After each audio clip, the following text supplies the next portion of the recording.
Passons désormais à Benoît Grémard et à sa présentation sur les régularités nucléaires. Benoît Grémard est un ancien officier de la Marine, docteur en droit public et chercheur associé à l'Institut d'études et de stratégie et de défense à l'Université de Lyon. De par sa thèse sur l'arme nucléaire française, dont il a tiré un ouvrage paru en 2021, et intitulé « De l'arme nucléaire française, essai sur la constitutionnalisation de la force de frappe », il s'est spécialisé sur les aspects juridiques qui entourent les armes nucléaires, et spécifiquement l'arme nucléaire française. Aujourd'hui, sa présentation portera cependant moins sur la dissuasion française et plus sur la dimension nucléaire de la guerre en Ukraine et d'un point de vue normatif. Benoît, la parole est à vous. Ainsi. Vous m'entendez? Pas du tout. Oui, bon, je vais me rapprocher un petit peu. En fait, je suis à un endroit où il n'y a pas de micro. Normalement, on devrait vous entendre. Bon, mesdames, messieurs, merci de votre présence ici parmi nous. Je tiens à remercier bien sûr les doctorants associés à l'IRSEM d'avoir retenu en fait ma contribution sur la dimension nucléaire du conflit en Ukraine. Et je vous prie de m'excuser d'avance du rythme en mitraillette que je vais adopter, puisque la dimension nucléaire est complexe. Il y a énormément de choses à dire. Et 15 minutes, c'est malheureusement trop court pour pouvoir justement prétendre brosser le panel, en fait, l'étendue du sujet. C'est pour ça que je mets un chronomètre pour essayer justement de me restreindre en fait aux 15 minutes. Nous commençons à ce moment-là de suite. En déclarant déjà que 2022 est une année nucléaire. Souvenez-vous, en fait, le 3 janvier, les 5 États nucléaires officiels du TNP avaient publié une déclaration commune affirmant qu'une guerre nucléaire ne pouvait être gagnée et ne devait jamais être menée.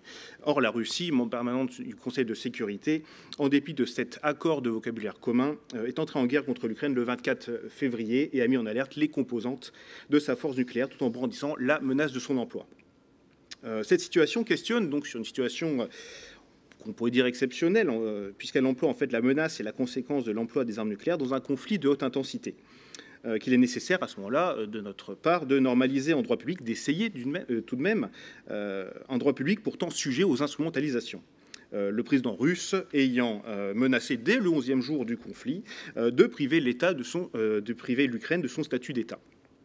Ainsi, je suis parti en fait sur la direction suivante. En quoi les irrégularités nucléaires constatées confèrent au conflit ukrainien un cadre normatif en rupture avec l'état actuel du droit? L'absence d'un canon juridique sur la question amène à s'interroger sur l'irrégularité conceptuelle d'une conflictualité nucléaire, comportant le risque de rupture du tabou nucléaire. Ce sera notre premier point. Et par suite, sur le besoin d'un cadre normatif structurant et nécessaire pour restaurer une régularité internationale mise à mal par la dimension nucléaire du conflit. Ce sera notre deuxième point.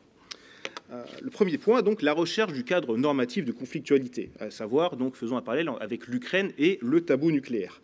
Donc, vous le savez, en février 2022, l'invasion de l'Ukraine par la Russie s'est effectuée avec un engagement de haute intensité dans un contexte nucléaire. Abritée derrière sa capacité dissuasive, la Russie s'est autorisée à conduire des opérations offensives majeures avec la mise en alerte de ses forces stratégiques le 27 février. Ces références au nucléaire, vous le savez, ont permis de dissuader d'autres pays de s'engager militairement aux côtés de l'Ukraine. Ce sera notre premier point. Toutefois, si la posture des forces nucléaires russes a consisté à augmenter la présence permanente de personnel dans les états-majors des forces stratégiques, la perspective d'un conflit de haute intensité hante les esprits dès que l'arme nucléaire est impliquée, agitant le risque d'une rupture du tabou nucléaire. Ce sera à ce moment-là notre deuxième point. Mais je vais trop vite. Je vais aller trop vite avec vous. Confrontation de nature interétatique dans la profondeur sur le long terme, la haute intensité, c'est la définition que j'ai trouvée dans les revues, désigne un durcissement déjà observable des conditions d'engagement qui oblige en retour les forces armées à exploiter l'ensemble de leur potentiel de combat, du niveau tactique à celui stratégique. Ce changement d'échelle imbrique tous les moyens du nucléaire au conventionnel et du régulier à l'irrégulier. À cela, l'emploi des armes nucléaires tactiques est réfléchi pour décourager toute interférence extérieure dans une campagne, en particulier en cas de revers militaire. Nommée en tant que telle en 1992, cette sanctuarisation agressive, pratique selon laquelle, je cite, un acteur pourrait profiter de la protection offerte par son arsenal nucléaire pour gagner en puissance relative à l'échelle d'une région en affaiblissant ses voisins, voire en les attaquant directement, s'illustre ici par l'extension des intérêts vitaux russes aux États dits étrangers proches, aboutissant à une conquête territoriale. L'Ukraine n'étant considérée par aucune des puissances nucléaires occidentales comme un enjeu vital, la Russie l'a défini très tôt comme un enjeu existentiel. Dans ce cas d'école, son invasion s'est juridiquement appuyée sur l'ambiguïté du décret spécifique à la dissuasion nucléaire russe du 2 juin 2020, lequel orientait la doctrine d'emploi en incluant l'agression avec des moyens conventionnels contre la Russie, pouvant compromettre son existence même. Application offensive de la dissuasion nucléaire, la sanctuarisation agressive doit parvenir à décourager une intervention militaire extérieure initiée en réaction à une tentative de déstabilisation étatique. Cette pratique de la menace de l'emploi de l'arme nucléaire dans les relations internationales n'est pas pour autant interdite. Dans son avis consultatif de 1996, la Cour internationale de justice a conclu que l'utilisation de l'arme nucléaire, je cite, dans une circonstance extrême de légitime défense dans laquelle la survie même de l'État serait en cause, n'est pas en soi illicite. Elle a toutefois considéré que la menace équivalait à l'emploi au sens de l'article 2, paragraphe 4 de la Charte des Nations Unies. Mais pour autant, en l'absence d'une lex data, c'est-à-dire d'une règle coutumière prohibant spécifiquement l'emploi des armes nucléaires, la même Cour n'a pu, je cite, cependant conclure de façon définitive que la menace ou l'emploi d'armes nucléaires serait licite ou illicite, au regard du droit international. Toutefois, brandir trop fréquemment l'argument nucléaire peut faire perdre de sa portée politique et rompre avec l'inhibition de ce qu'on appelle le tabou nucléaire. Alors, quelle est la caractéristique juridique de cette notion morale ? Souvent évoqué par les analystes, le tabou nucléaire se fonde sur la révulsion et l'opprobre qu'inspire l'arme nucléaire. Développée sur la base d'une approche constructiviste, proscrivant l'emploi des armes nucléaires, la thèse du tabou nucléaire ne dispose pas pour autant de règles de droit qui l'encadreraient et lui donneraient une valeur juridique pleine et entière. Alarmante jusqu'à prôner son non-emploi, l'argumentation vise à contredire les analyses dissuasives sur le respect de la réciprocité. Le risque de rupture étant ressenti depuis même fort longtemps, la guerre d'Ukraine voit pourtant cette thèse voler en éclats, car la stratégie et les discours russes imbriquent systématiquement dans l'opération militaire spéciale une dimension nucléaire en deçà de toute atteinte véritable aux intérêts vitaux russes. Les normes restrictives au sein du droit international public se révèlent ainsi inefficaces pour limiter le génie nucléaire, tant les anciennes garanties négatives de sécurité que le récent traité d'interdiction des armes nucléaires de 2017, lesquels sont sans effet pour éviter une escalade nucléaire stratégique, alors même que le tabou nucléaire serait brisé. Difficile à imaginer quant à l'enchaînement des réactions qu'elle provoquerait. La rupture du tabou nucléaire affectera l'appréhension weberienne de la légitimité étatique, car la souveraineté de l'État attaqué se verrait remise en cause par son agresseur, notamment dans sa territorialité. C'est dur, parce qu'on est en train de le vivre, c'est pour ça. On est pris par l'émotion, en vue, on le sait, d'une annexion. La souveraineté de l'État failli, là sous-entendu l'Ukraine, pourrait alors disparaître de la scène internationale, impliquant la suppression de ses institutions, le déplacement de sa population, l'occupation de son territoire pour finaliser sa conquête. Cependant, devant la disparition d'un de ses membres, la communauté internationale pourrait objecter l'illégitimité de cette dissolution. Comme de coutume, chaque partie, sans reconnaissance réciproque et pour sa propre fin, instrumentalise le droit international. Ce sera notre deuxième point. Parce qu'il faut bien rechercher un cadre normatif structurant dans ce contexte nucléaire. Alors, un rappel des faits, pour brosser le contexte au niveau juridique, en exposant la Russie à de nombreux contentieux devant la Cour internationale de justice, les tribunaux arbitraux, la Cour européenne des droits de l'homme ou le Tribunal international du droit de la mer, l'Ukraine entend à la fois engager la responsabilité internationale de la Russie, obtenir réparation de nombreuses violations du droit international et également mobiliser, mais de manière continue, la communauté internationale contre Moscou, altérant sa réputation et son impact diplomatique. Parallèlement, de l'autre côté, l'attachement que l'État russe semble porter à la justification en droit de la reconnaissance de l'indépendance des provinces de Louhansk, du Donetsk, même non, de Zaporijia et de Kherson, au prétexte d'éviter un génocide, illustre l'utilisation du droit international comme substitut à des moyens de guerre conventionnels pour obtenir des effets politiques et opérationnels. Ce sera notre premier sous-point.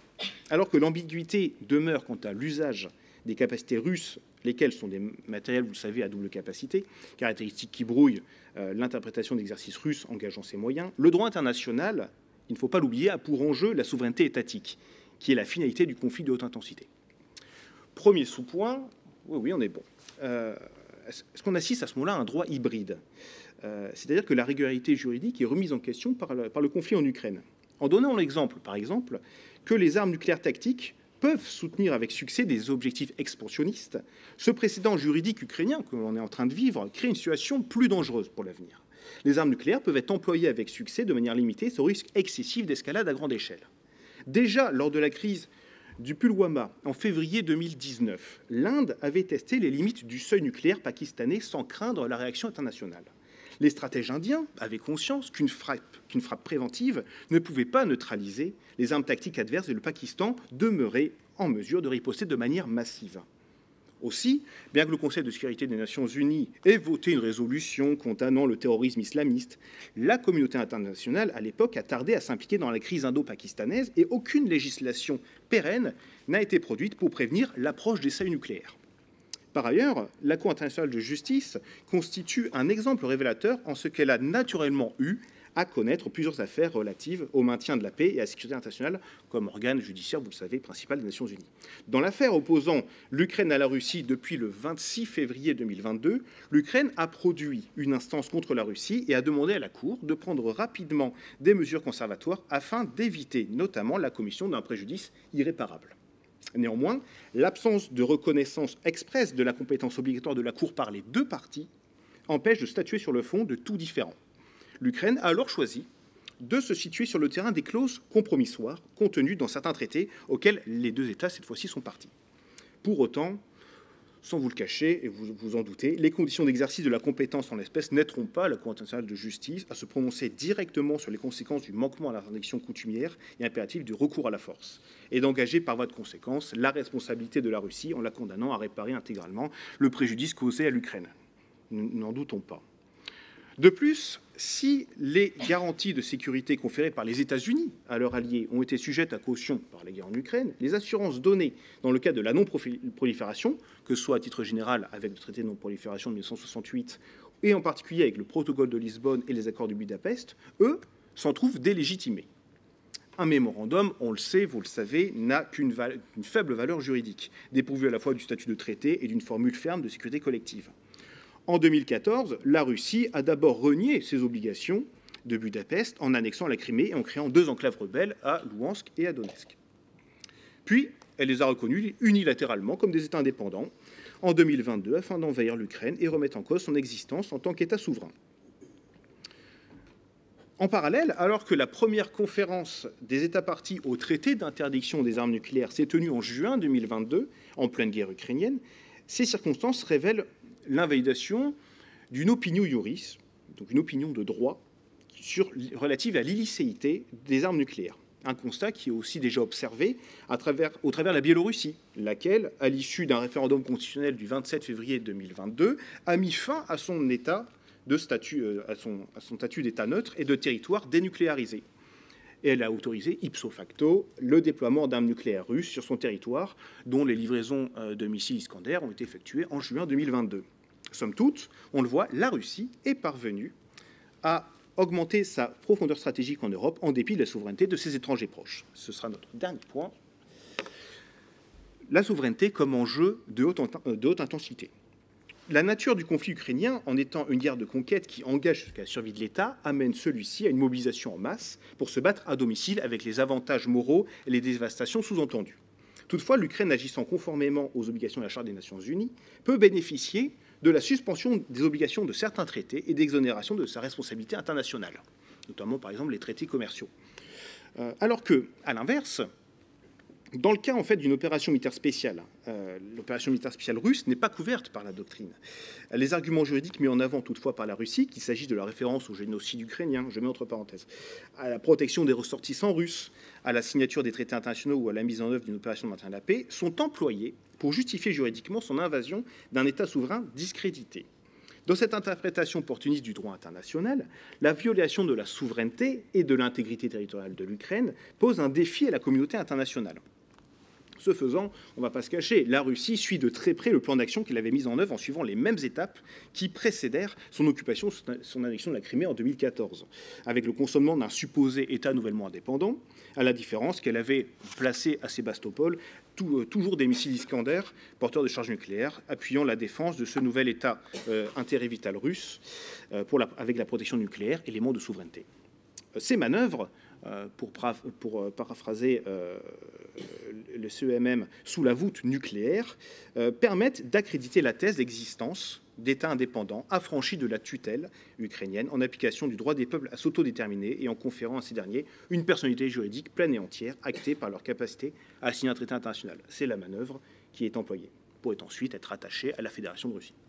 Toutefois, la reconnaissance des souverainetés produites par la guerre nécessite le consentement de la communauté internationale pour qu'elle devienne effective, à la fois pour l'État agresseur, qui affirmerait à ce moment-là ses institutions en interne, il ne faut pas se leurrer, et pour l'État failli qui serait mis sous tutelle externe afin que le conflit ne se prolonge pas dans l'hybridité d'une guerre irrégulière.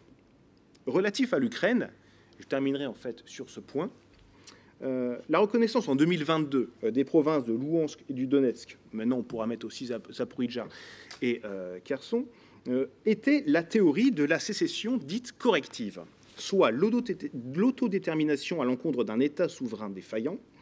Cette suprématie du fait accompli prend de court la communauté internationale, laquelle, malgré des sanctions économiques lourdes, ne parvient pas à détourner l'État russe de l'appui du génie nucléaire.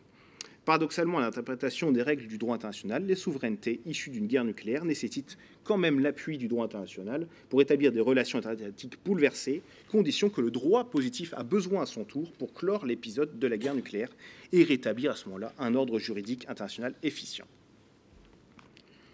En conclusion, sinon je vais dépasser, l'arme nucléaire, vous le savez, est une arme politique. Celle-ci s'appuie sur le droit pour conforter un certain sens à l'ordre international. Mais à l'inverse, ces bases juridiques disposent de zones d'ombre, dont l'exploitation des irrégularités permet de dégager des opportunités stratégiques. Dans le conflit ukrainien, la Russie utilise le droit international dans sa stratégie hégémonique, jusqu'à l'instrumentaliser en employant toute la grammaire nucléaire, afin de contenir, vous en doutez bien, l'ingérence internationale. Ainsi, confronté à la réalité du conflit de haute intensité, le droit international est amené à passer, et ça c'est mon avis, et je conclurai là-dessus, le droit international est amené à passer du constat à la prospective, à concevoir l'irrégulier nucléaire dans l'espoir de pouvoir le réguler.